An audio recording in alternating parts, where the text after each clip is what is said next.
Hi guys, welcome back to Bulu Gadget. Ini adalah Realme 7 5G. Satu-satunya phone mid-range yang menyokong dua 5G. Maksudnya, phone ni dia menyokong dua SIM card untuk rangkaian 5G. Kalau tengok dia punya rival yang menggunakan chipset mid-range dan menyokong rangkaian 5G, contoh macam OnePlus Note, walaupun OnePlus Note tu dia menyokong dua SIM card, cuma satu slot je yang boleh untuk 5G, satu lagi 4G. Tapi dekat Realme 7 5G ni, dia punya SIM slot ni berjenis hybrid. So kita kena buat pilihan lah sama ada nak gunakan dua SIM card 5G tu ataupun satu SIM card, satu lagi memory card. Baiklah, benda pertama yang aku nak cakap dekat phone ni adalah dia punya design. Yep, bagi aku dia punya design ni gempak gila. Kalau tengok belakang ni, kita akan nampak brand Realme yang sebesar alam. Lepas tu dia punya back cover ni, dia berjenis anti-glare, anti-silau. Cuma warna silver ni je yang bezakan Realme 7 5G dan Realme 7 Pro. Kalau warna yang satu lagi tu, warna Mist Blue, dia lebih kurang je macam Realme 7 Pro. Tak ada beza pun. Baiklah, kita beralih ke dia punya screen pula.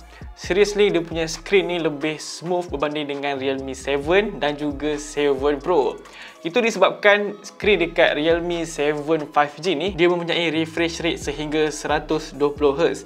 Dan untuk tetapan refresh rate ni, dia hanya boleh pilih untuk 120Hz dan juga 60Hz. Dia tiada pilihan untuk 90Hz. Bagi akulah, korang tak perlu untuk letak tetapan dia jadi 60Hz refresh rate atas alasan untuk jimatkan bateri. Jangan, tak perlu. Sebab bateri dekat Realme 7 5G ni pun dah cukup besar, 5000 mAh. Dan skrin yang digunakan ni skrin IPS, so tak makan bateri sangat lah macam dekat skrin AMOLED. So letak je 120Hz tu sebagai tetapan refresh rate. Untuk dia punya skrin ni tak ada benda nak komen sangat. Yup, walaupun dia bagi skrin IPS instead of skrin AMOLED, tapi kita dapat 120Hz refresh rate. Dan berbalik kepada harga jualan dia, memang tak masuk di akal lah kalau dia bagi skrin 120Hz plus skrin AMOLED. So selama gunakan phone ni, bagi aku dia punya skrin ni dah cukup okey lah. Dia punya screen resolution ni 1080p. Dia punya detail tu cukup tajam, cuma warna je lah. Yelah, sebab aku dah biasa tengok screen AMOLED, so tengok screen IPS ni rasa lain sikit. Overall dia punya screen okey je untuk layan movie kat Netflix atau bermain game. Dan screen dekat Realme 7 5G ni, dia ada eye protection, yang mana dia berfungsi untuk merendahkan blue light radiation.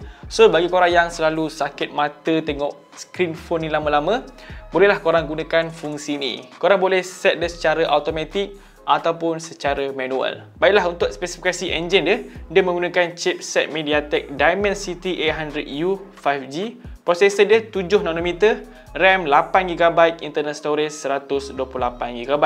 Dia punya software jalankan sistem operasi Realme UI dan base dia Android 10. Jadi selama seminggu aku gunakan Realme 7 5G ni, dia punya performance tu lebih kurang macam dekat Snapdragon 765G. Lebih kurang macam tu lah. Kalau tengok dekat website Versus, diorang ada buat comparison di antara Snapdragon 765G versus dengan Dimensity 800U ni, dia punya overall point tu tak jauh beza pun. Dimensity 800U ni kalah 2 point je untuk overall. Dan aku rasa benda yang sama, dia punya performance ni tak jauh beza pun dengan Snapdragon 765G. And sorry to say, performance dekat Realme 7 5G ni lebih baik dan lebih padu daripada Realme 7 ataupun 7 Pro. Untuk kegunaan seharian memang takkan ada masalah. Setakat nak multitasking, browsing, buka Facebook, Instagram, semuanya akan terasa lancar je. Memang takkan jumpa lag. Baiklah, untuk performance bermain game pula, okey, yang ni aku rasa macam kurang fair sikit sebab kebanyakannya developer game ni, dorang lebih optimizekan game tu dekat chipset yang gunakan Snapdragon berbanding dengan chipset yang gunakan MediaTek ni lah. Kebanyakannya macam itulah yang aku perasan. Okey, untuk game PUBG dekat handphone ni, game ni dia masih belum optimize lagi lah dekat Realme 7 5G ni. Sebab aku selalu jumpa bug semasa bermain game. Bila tengah main tu, kadang-kadang dia terkeluar sendiri. Lepas tu nak masuk balik tu, dia punya loading bukan main lama lagi lah. Tapi tak apa, ini cuma bug je. So untuk next update nanti dia akan jadi okey lah. Dan game-game yang lain aku main so far tak ada masalah. Semuanya berjalan dengan lancar je. So untuk gaming performance dekat Realme 7 5G ni memang tak ada masalah. Semua game yang ada dalam Play Store tu, semua dia boleh tapau. And even game Genshin Impact pun dia boleh dapat tetapan grafik highest 60fps. Untuk bateri dia yang sebesar 5000 mAh ni memang sangat cukup lah untuk kegunaan seharian. Aku memang always on dia punya 120Hz refresh rate tu. And dia punya bateri ni daripada pagi sampai malam, and malam tu dia punya baki bateri tu tinggal dalam 30% macam tu. Jadi dia punya bateri ni memang tahan lah, memang cukup untuk kegunaan seharian. Dan untuk pengecasan dia pula, dia dibekalkan dengan pengecas pantas 30 watt. Jadi nak cas penuh bateri yang sebesar 5000 mAh ni ambil masa dalam 60 minit sahaja. Dan walaupun bateri dia yang kedabak macam ni, dia punya berat tu still di bawah 200 gram. Lebih tepat dia 195 gram. So dia taklah terlalu berat dan tak terlalu ringan. Just nice lah untuk kita pegang satu tangan. Baiklah, ini yang terakhir, dia punya kamera. Jadi Realme 7 5G ni hadir dengan 4 kamera belakang dan 1 kamera selfie. 48 megapiksel untuk kamera utama, 8 megapiksel untuk kamera ultra wide, 2 megapiksel untuk kamera makro dan 2 megapiksel lagi sekali untuk kamera depth. Untuk kamera selfie dia 16 megapiksel. Untuk kamera utama dia ni, dia punya kamera default tu 12 megapiksel dan dia punya hasil tu dah cukup cantik, detail yang tajam, warna yang vivid dan dynamic range yang bagus. Bagi korang yang tengah pakai Realme 7 Pro, dia punya hasil ni lebih kurang macam 7 Pro lah.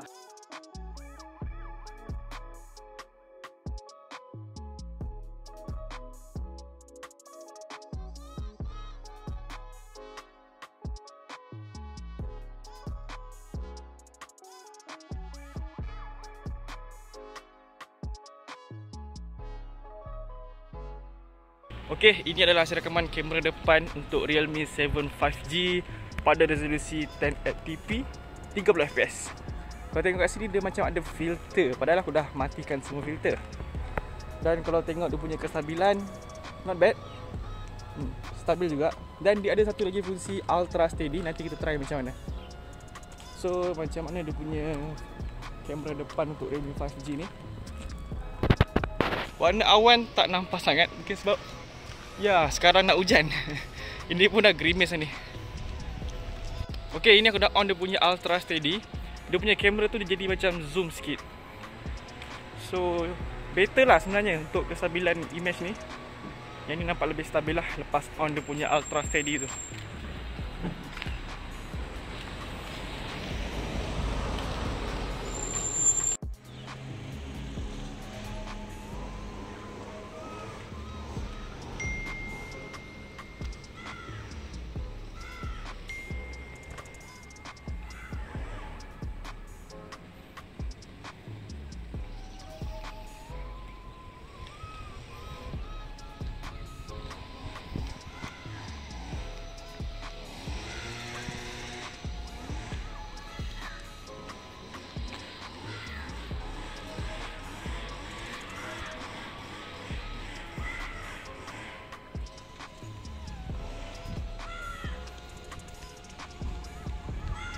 Baiklah, kita dah sampai penghujung video.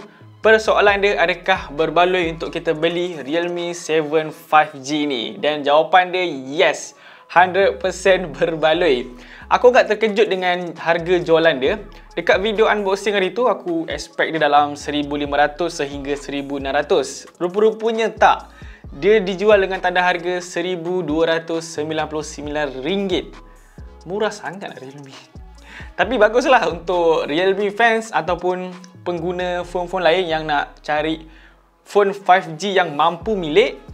Inilah dia, Realme 7 5G. Bukan satu je boleh guna untuk 5G, 2 SIM card boleh guna 5G. Banyak lagi lah features yang menarik yang aku dah terangkan tadi tu.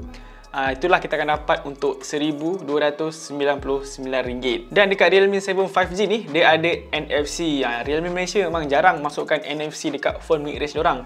Kali ni diorang letak NFC dekat Realme 7 5G ni. So bagi korang yang memang gunakan NFC tu sebagai korang punya kehidupan seharian, dekat 7 5G ni ada. Baiklah, nampaknya itu saja video review tentang Realme 7 5G.